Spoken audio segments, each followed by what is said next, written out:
कोशिश ये करता हूँ कि मेरे साथ जितने भी यात्री लोग जाते हैं, मैं उनको अपने माता पिता की तरह और अपने भगवान की तरह उनको जितनी अच्छी से अच्छी सेवा दे सकता हूँ, इतनी कोशिश करता हूँ कि अच्छी से अच्छी सेवा दूँ। हर व्यक्ति का एक सपना होता है कि वो जो सनातन धर्म में, सनातन परंपरा में जो 4 धाम की यात्रा है वो करे।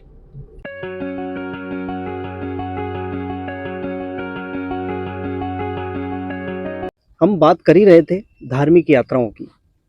आप जानते ही हैं कि जीवन में हर व्यक्ति धार्मिक यात्रा करना चाहता है और धार्मिक यात्राएं करके वो पुण्य लाभ अर्जन करके अपने जीवन का कल्याण करना चाहता है। और इसी कार्य को आसान बनाते हैं हमारे साथ जो हैं पंडित राकेश जी शर्मा और इनके सहयोगी चंदा बुआ जी, जो आज यहाँ नहीं है। और इनका जो राधेश्याम यात्रा संघ है वो व्यक्ति के तीर्थ यात्रा के सपने को पूरा करता है। तो आज ऐसे ही सारे विषयों पर हमें मार्गदर्शन और पूरी जानकारी देने के लिए हमारे साथ हैं पंडित राकेश जी शर्मा। राकेश जी, सबसे पहले राधे राधे आपको। और बहुत ही एक आज नया अनुभव हो रहा है, क्योंकि धार्मिक यात्रा हर व्यक्ति की इच्छा होती है कि वो यात्रा करे। तो सबसे पहले तो मैं आपसे ये जानना चाहूँगा कि ये धार्मिक यात्रा का क्या उद्देश्य होता है, व्यक्ति क्यों करता है और धार्मिक यात्रा होती क्या है? राधे राधे भैया।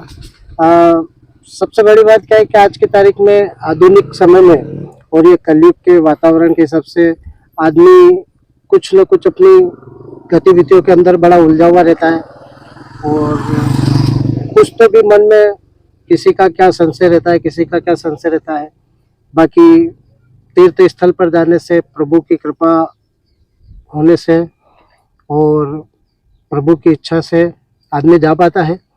और उसके बाद में वह जाता है तो बाकी कुछ संत लोगों की जो पॉजिटिविटी जो मिलती है, ऊर्जा मिलती है, उससे आत्मा को बड़ी शांति मिलती है।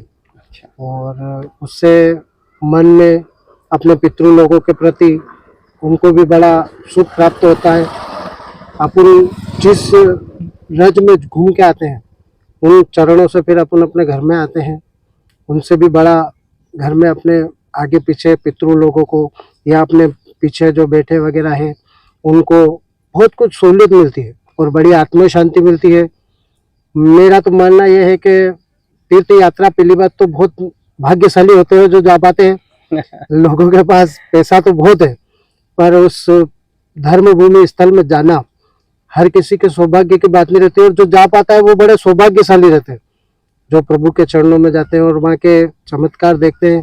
एक अपने आप में एक सुंदरता, प्रभु ने जो सृष्टि रची है उसका जो अपन को मिलता है वो बहुत एक अलौकिक रहता है और बहुत विश्वसनीय और बहुत मन में उत्साहदायक रहता है। तो ये जो आपका राधेश्याम यात्रा संघ है, नाम श्री राधेश्याम यात्रा संघ, ये इसके माध्यम से आप कितने सालों से यात्रा करवा रहे हैं और अब तक कहाँ की यात्राएं आपने करवा दी है, थोड़ा सा उसके बारे में भी हमको बताइए। प्रभु, मैंने ऐसे तो कन्याकुमारी से लगा के भारत माता के चरण से लगाकर भारत माता के शिखर हिमाचल प्रदेश तक सारे तीर्थ और सारे मंदिर में मैं घूम चुका हूँ। और मुझे लगभग पहले मैं गाड़ी चलाता था, बस चलाता था, उससे कुछ अनुभव और कुछ गाड़ी निकालने के अनुभव से मैंने 10-12 साल मैंने गाड़ी चलाई। अच्छा। उसके बाद में 5 साल से आज मैं स्वयं यात्रा निकालता हूँ। मुझे 17-18 साल हो गए हैं और प्रभु और राधा रानी की कृपा से बड़ी अच्छी, मतलब कोशिश ये करता हूँ कि मेरे साथ जितने भी यात्री लोग जाते हैं, मैं उनको अपने माता पिता की तरह और अपने भगवान की तरह उनको जितनी अच्छी से अच्छी सेवा दे सकता हूँ, इतनी कोशिश करता हूँ कि अच्छी से अच्छी सेवा दूँ। मेरा भोजन शुद्धता के साथ बनता है, बर्तन मेरे स्वयं के रहते हैं। वही हम आपसे समझना चाहते हैं कि तीर्थ यात्रा में क्या क्या सुविधाएं आप देते हैं और किस तरह की यात्रा होती है, उसमें क्या क्या होता है, थोड़ा वो बताइए हम। स्वयं मेरे खुद के कारीगर रहते हैं जो भोजन बनाने वाले। अच्छा। वो भी शुद्धता के साथ में रहते हैं। बर्तन मेरे सारे घर के रहते हैं शुद्धता के साथ में। उसके बाद में मैं सोयाबीन का तेल नहीं वापरता हूँ, सनफ्लावर का तेल जो घर में खाता हूँ वही सनफ्लावर का तेल रहता है। अरिहंत कंपनी का देसी घी वापरता हूँ।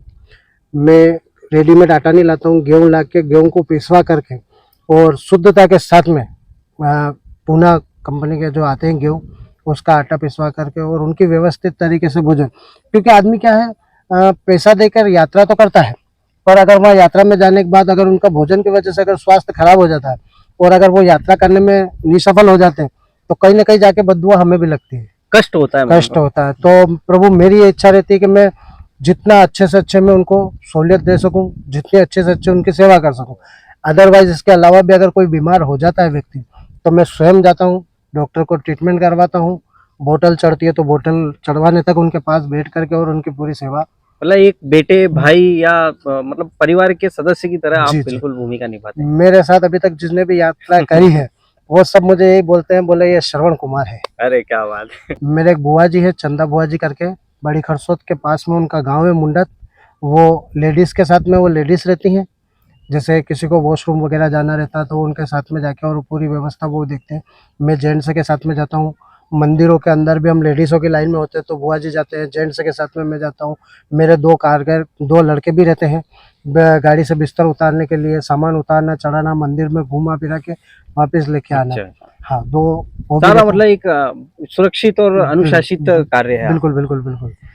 कोशिश ये करते हैं कि बस जितनी अच्छे से अच्छी सेवा दे सकें। बहुत अच्छा है। और अभी आपकी एक ब्रज 84 करके यात्रा जी, जी। निकलने वाली है। और मैंने सुना है कि ब्रज 84 की यात्रा यानी जो वृंदावन, जिसका नाम आते ही व्यक्ति के मन में एक उल्लास और आनंद का भाव आ जाता है। और उसमें ये ब्रज 84 की यात्रा के बारे में मैंने सुना है कि ये 4 धाम करने के बराबर है। जी, तो जी। थोड़ा सा उस यात्रा के बारे में बताइए, वो कब से निकलने वाली है? और इसको लेके मैं तो ये कहूँगा कि सभी को इस ब्रज 84 की यात्रा में एक बार जरूर जाना चाहिए। प्रभु ये ऐसी है, नंद बाबा और यशोदा माता, मैं द्वापर युग से लेके चलता हूँ आपको। नंद बाबा और यशोदा माता जब बुजुर्ग हुए, उन्होंने भगवान श्री कृष्ण से कहा कि हमें यात्रा करना है।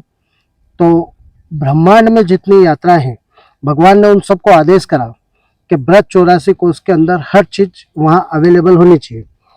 उसमें क्या है, गंगा सागर भी है, आपका बद्रीनाथ, केदारनाथ, गंगोत्री, जमुनोत्री, हरिद्वार, ऋषिकेश और राम झूला, लक्ष्मण झूला, रामेश्वरम, जगन्नाथपुरी, हर स्थान, यहाँ तक कि गया जी और आपका कैलाश मानसरोवर हर आदमी कर नहीं सकता है, वहाँ पे कैलाश मानसरोवर भी है। बस यही है, वो एक छिन्न के है पर महत्व पूरा वही मिलता है। जो आप लाखों रुपए देकर के 4 धाम में जाते हैं, वो आपको 2-2 महीने में लगता है, मतलब साल भर लग जाता है करीबन, आप 4 ही महीने करो तो। और यहाँ पे भगवान ने सोचा होगा कि कलयुग में जिसके पास पैसा होगा उसके पास टाइम नहीं होगा, और जिसके पास टाइम होगा उसके पास पैसा नहीं होगा। तो भगवान ने कलयुग को देखने के हिसाब से उन्होंने सारे तीर्थ यहाँ बसाए हैं। और इस तीर्थ में आप वो तीर्थ करो या ये तीर्थ करो बराबर ही रहते हैं, और बड़ा ही उत्साह और उमंग के साथ में और बड़ा आनंद आता है। ब्रज की रज जिस आदमी के सर पर लग जाती है, हमारे गुरुदेव बताते हैं कि आदमी में 3 प्रकार के गुण होते हैं, तमोगुण, रजोगुण और सत्विक गुण, 3 प्रकार के गुण रहते हैं। ब्रज की रज को लगाने से ही रजोगुण खत्म हो जाता है। ये कलयुग का बड़ा प्रभाव है रज का। जो ब्रज की रज में जाके आता है और उसके चरण उस भगवान के चरणों में उस रज में लगते हैं और वो फिर अपने घर में आता है, उससे बहुत कुछ परिवर्तन होता है और बहुत आनंद और सुख का अनुभव करता है आदमी। और इसमें जैसे भोजन वगैरह भोजन वगैरह सब हमारा, धर्मशाला की व्यवस्था, बिस्तर हमारे रहते हैं। सिर्फ आपको आपके घर से 2 जोड़ी कपड़े लाने रहते हैं, जो स्वयं आप पहने, 2 पहने, 4 पहने, बाकी टोटल सुविधा हमारी रहती है। आपको घर से कोई बर्तन नहीं लाने, बिस्तर नहीं लाने, कुछ नहीं लाना। तो इसकी क्या तिथि है? जो ब्रज 84 यात्रा कब निकलने वाली है, उसकी क्या तारीख आपने निर्धारित की? ये इसको अपने हिंदू पंचांग के हिसाब से कार्तिक महीना बोलते हैं, जो दिवाली के 5/11/2024 को निकलेगी। 10 दिन की यात्रा है, 8,000 रुपये किराया है, अच्छा। जिसमें आपको धर्मशाला, 1 टाइम भोजन, 2 टाइम चाय और 1 टाइम भोजन, और प्योर शुद्धता के साथ में, और बड़ी आनंद और उत्साह के साथ में ये यात्रा निकलती है। और इसके जो ब्रज 84 की यात्रा है, इसके लिए कोई भी व्यक्ति अगर जाना चाहता है तो वो आपसे कैसे संपर्क कर सकता है, या उसकी क्या प्रोसेस है? वैसे तो मैं मोबाइल से भी संपर्क कर सकते हैं। आप मुझे कॉल करिए, मैं उनके घर जाकर उनको स्वयं खुद जाकर के पूरी चीज़ समझा करके और उनको मैं सर्टिफाइज करके और उनकी टिकट काटता हूँ, और मन चाही टिकट काट जाती है।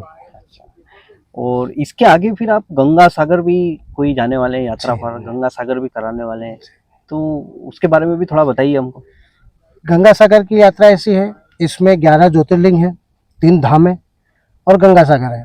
और विदेशी यात्रा नेपाल भी जाती है। नेपाल काठमांडू पशुपतिनाथ जैसा हर व्यक्ति जानता है, उस हिसाब से ये गंगा सागर की यात्रा, ये भगवान श्री रामचंद्र जी को जो वनवास हुआ था, ये पूरी उसके ऊपर आधारित है।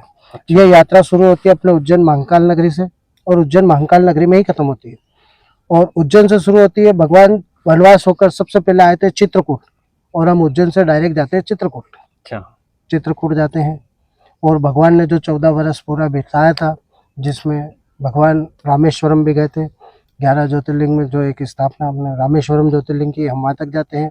कन्याकुमारी जो भारत माता का लास्ट चरण है, जहाँ पृथ्वी समाप्त हो जाती है, सूरज समुद्र के अंदर से निकलता है, वो अलौकिक मतलब जो दृश्य रहता है वो दिखने का बड़ा सौभाग्य और बड़ा उद्देश्य। अपने को ऐसा लगता है जैसे समुद्र के अंदर से सूरज निकल रहा है। और बड़ी विश्वसनीय चीजें हैं, जैसे किष्किंधा जहाँ हनुमान जी का जन्म हुआ था, पंपापुरी सरोवर, वहाँ आज भी अलौकिक इतने बड़े बड़े पत्थर, 5-5 मंजिला इतने पत्थर ऐसे पड़े हुए जैसे कोई बाली सुग्रीव लड़े थे, वो पत्थर आज भी रखे हुए हैं और बहुत अलौकिक चीजें देखने लायक। और वाकई में इसमें 11 ज्योतिर्लिंग 3 धाम आपका इसमें हो जाता है। एक तो रामेश्वरम, जगन्नाथपुरी और द्वारका, ये 3 धाम हो जाते हैं। और गंगा सागर हो जाता है, पशुपतिनाथ नेपाल हो जाते हैं। इस हिसाब से ये गंगा सागर की यात्रा, और ये 40 दिन की यात्रा रहती है। और इसमें स्लीपर गाड़ी रहती है, सोने वाली, इसमें बैठने वाली गाड़ी नहीं रहती। पूरा अपना घर में जैसे बेड लगा रहता है, ऐसा बेड लगा रहता है। अपने को गाड़ी के अंदर भी कोई दिक्कत नहीं रहती और धर्मशालाओं के अंदर भी कोई दिक्कत नहीं रहती। तो बहुत अच्छा, मतलब ये है कि व्यक्ति कोई भी यात्रा अगर मन में है जी तो वो एक बार अगर आपसे संपर्क कर ले बिल्कुल। तो उसकी मन की जो इच्छा है वो पूरी हो जाती है। जी जी तो बहुत अच्छी जानकारी दी आपने, और आप कई जैन यात्राएं भी करवा चुके जी हैं जी और उसमें भी आप काफी स्थानों पर गए हैं। जी। तो और भी कोई अगर व्यक्ति, कोई समूह, अगर कोई ग्रुप ऐसा हो जो यात्रा करना चाहे तो वो आपसे संपर्क कर सकता है। बिल्कुल बिल्कुल। अगर आप छोटी से छोटी और कम से कम सदस्य में भी पूरी व्यवस्था चाहते हैं कि भोजन अपन खुद ही बना के खिलाएं, तो अपने पास पूरी टीम रहती है, काम करने वाले लड़के रहते हैं। हमारी 10-11 जनों की टीम है, जिसमें 5 हलवाई रहते हैं, 2 लड़के काम करने वाले रहते हैं, एक बुआ जी रहते हैं और एक हम भी आपके दास और हम सेवा बन के ही आप क्या लोगों बात की है। सेवा करते हैं कि नहीं, बस सेवा कर पाए। बहुत अच्छे भाव है आपके, और आप भी एक भक्त हैं। आप भी जो है राधा नाम की भक्ति में डूबे रहते हैं। तो वो आपका जो भक्त वाला जो स्वरूप है, या जो आपकी जो भक्त वाली जो स्थिति है, वो हम आगे फिर चर्चा करेंगे। और हम भी आपके साथ यात्रा पर जाएंगे और इस पूरी आपके जो कार्य है इसको समझेंगे, और किस तरह से आप इन यात्राओं के माध्यम से लोगों के जीवन को कल्याण की ओर ले जा रहे हैं, वो भी हम आपको इस पूरे आगे आने वाले जो हमारे वीडियोस हैं इनके साथ में उसमें दिखाएंगे। तो पंडित जी, बहुत बहुत धन्यवाद आपको। आपने इतनी ऊर्जान्वित और ऐसी बातें बताई है जो हर व्यक्ति के लिए कार्य की है, और जो यात्रा करने की इच्छुक है उनके लिए तो बेहद ही उपयोगी है। तो अभी हाल फिलहाल में ब्रज 84 की यात्रा बिल्कुल के लिए आपसे संपर्क कर सकते हैं। बिल्कुल बिल्कुल। ब्रज 84 के लिए आप मेरे से संपर्क कर सकते हैं। ये कार्ड है, से इसमें मेरा भी नंबर है। बिल्कुल, हम इसको वीडियो में दिखा देंगे। बिल्कुल बिल्कुल। तो बहुत बहुत धन्यवाद पंडित जी। राधे राधे। राधे राधे आपको।